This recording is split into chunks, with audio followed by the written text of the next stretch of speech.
Hello, Texas. My name is Melissa Sweet, and I'm one of the authors and the illustrator of Unbound, The Life and Art of Judith Scott. I was one of those kids who was always making something, painting, collaging, you name it. And when I got out of art school, I wanted to find a way to make my living making pictures. So illustrating for children's books gives me a lot of creative freedom. And I've basically been doing it my whole life, writing and illustrating. I was chosen to illustrate this book because I had already worked on many picture book biographies, both writing and illustrating. And I had a conversation with the editor of this book who had been to a show of Judith Scott's work in New York City. She'd taken her young son with her and he loved the art. I thought that was a good omen, that he connected with Judith Scott this way. So collaborations are a big part of making the book, and as is research.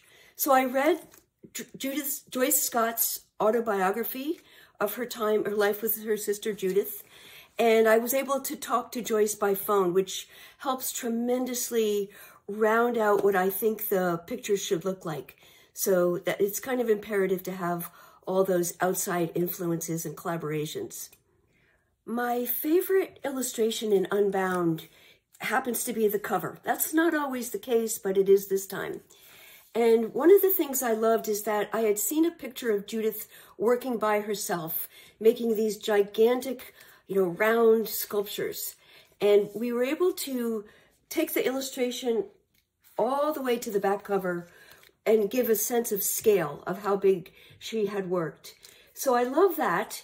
And also underneath the jacket, as I'm pulling it off, is the cover.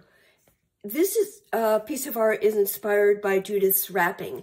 And I made this, we had it photographed. So between these two pictures, I feel that the cover is bold but quiet, just like Judith. And it was a really nice way to begin the book. Every project is unique. And in this project, I had the chance to create collages using fibers and fabrics just like Judith did. But most important, what made this story unique to me is that we learned that Judith had never made any art. But when given the chance at the Art Center, she created these singular and remarkable pieces of sculpture without any training, without any preliminary work at all. Given her circumstances, she inspires me with her resilient spirit. My advice for young authors and illustrators is that the more we make things, draw, invent, make music, the more ideas we have and the more creative we become. None of us are born good at something. It takes practice. But after a lifetime of being an artist, I can safely say the fun part is focusing on the making. That's where the juice is. That's where my ideas come from. So I hope that helps. And I want to thank students, teachers, librarians for having me. And most important, happy reading. Take good care. Thank you.